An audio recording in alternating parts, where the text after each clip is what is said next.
Yang harus kita lawan itu negara. Sudah bukan level kita melawan masyarakat sipil, tapi level masyarakat sipil hari ini yang harus dilakukan adalah memberikan perlawanan kepada negara. Karena hari ini sudah sekian tahun setelah reformasi kita dinina-bobokkan dan kita tidak mendapatkan apa-apa pada akhirnya. Masyarakat sipil kocar-kacir dan konsolidasi itu tidak terjadi. Nah, salah satu cara perlawanan kalau dari sisi hukum, salah satunya adalah melakukan judicial review ke Mahkamah Agung. Tadi disampaikan Mas Torek, judicial review itu terlalu senyap gitu. Ya kita ramaikan.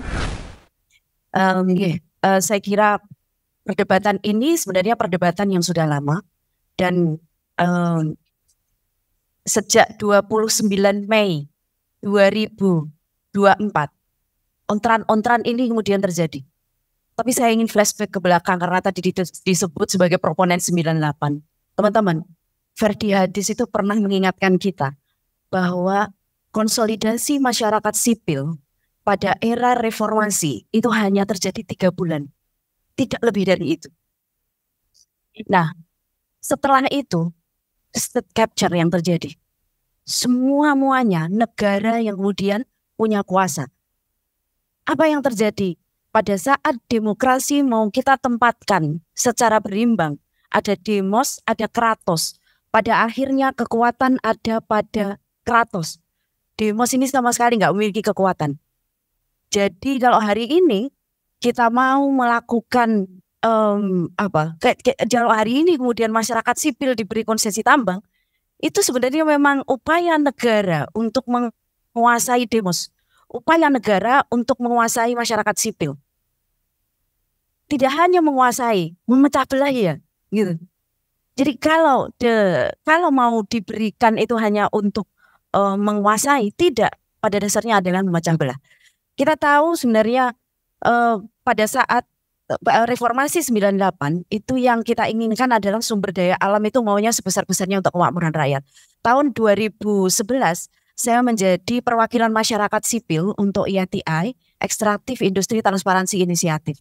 Kira-kira itu inisiatif negara-negara di dunia, salah satunya Indonesia yang memproduksi ekstraktif, yang punya ketergantungan pendapatan negaranya dari ekstraktif, salah satunya Indonesia, untuk transparan.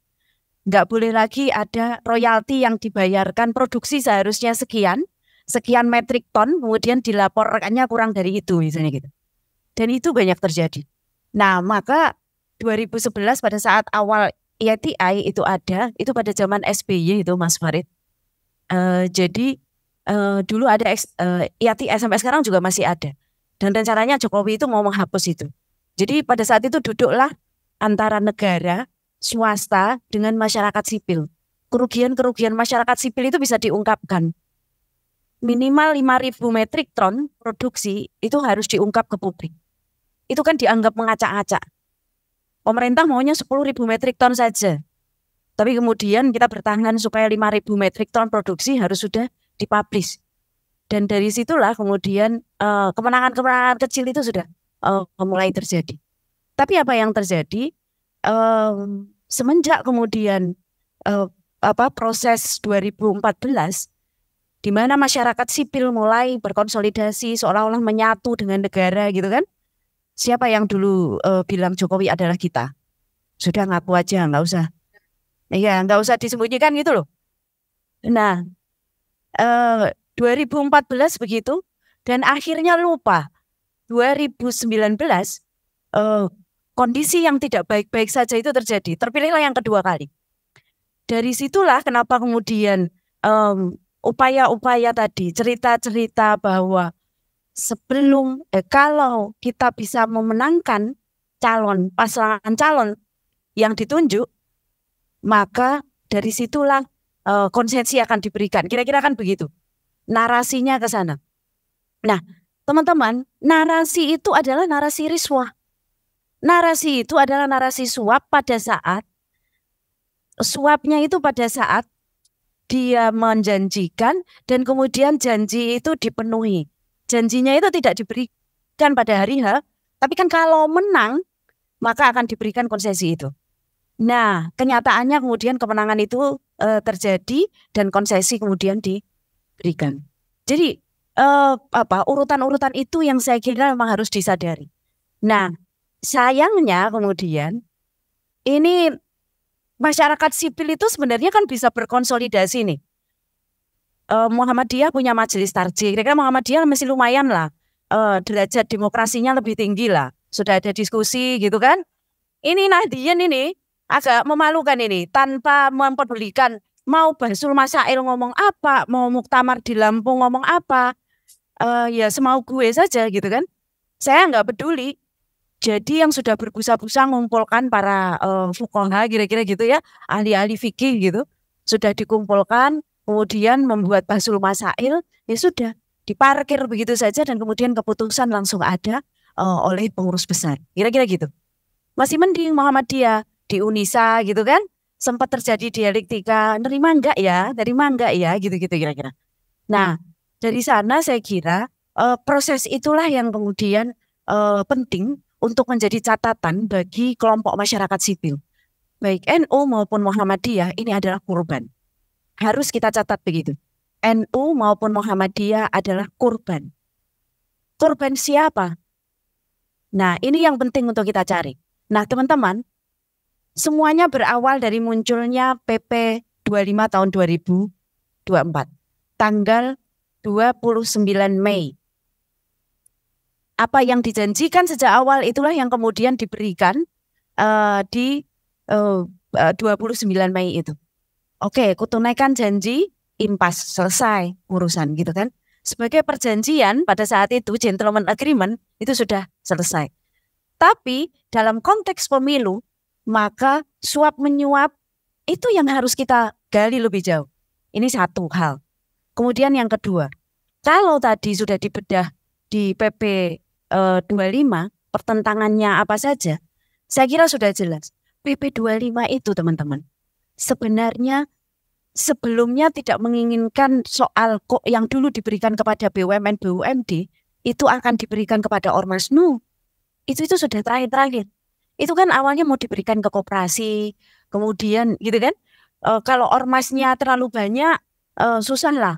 Nanti Hercules jadi dapat bagian di situ, ormas-ormas yang lain minta gitu kan. Lalu dipersempit menjadi ormas keagamaan untuk menunaikan apa yang sudah dijanjikan sejak awal. Nah, dari sana apa yang terjadi? Dari situlah ormas besar itu diuji apakah konsolidasi organisasi masyarakat sipil ini masih terjadi atau tidak. Apakah negara madani yang sebenarnya diidam-idamkan oleh dua ormas ini akan bisa terjadi atau tidak. Nah, ataukah kemudian mau memberikan peluang yang besar kepada negara untuk melakukan state capture kepada kelompok masyarakat sipil. Nah, kok kelompok masyarakat sipil, wong partai aja dikuasai kok, gitu loh kira-kira. Kelompok masyarakat sipil kan caranya gitu. Kalau partai dikuasai dengan cara Dengan cara kepengurusannya diaduk-aduk, ini kan ada kaitannya dengan sumber daya. Kalau masyarakat sipil langsung kan diberikan dengan cara-cara menawarkan konsesi, menawarkan wilayah izin usaha pertambangan. Nah, dua pasal teman-teman yang saya kira penting. Kita tidak sedang berlawanan dengan NU, tidak sedang berlawanan dengan Muhammadiyah. Saya kira penting bagi masyarakat sipil untuk itu. Teman-teman kelompok Nahdliyin, kelompok Muhammadiyah, penting untuk kita catat bahwa kita tidak sedang bertentangan dengan dua organisasi ini, tidak. Apalagi mau remaja masjid, enggak banget lah. Mau bertentangan dengan remaja masjid yang orangnya tua-tua gitu kan, enggak. Kasihan lah. Itu enggak usah. Remaja masjid, terus yang lain MUI pengen gitu kan, semuanya pengen. Nah, enggak lah. Kira-kira dua ormas besar inilah yang punya derajat kelompok madani paling tinggi karena sampai ke tingkat bawah. Kita tidak sedang bertentangan dengan itu.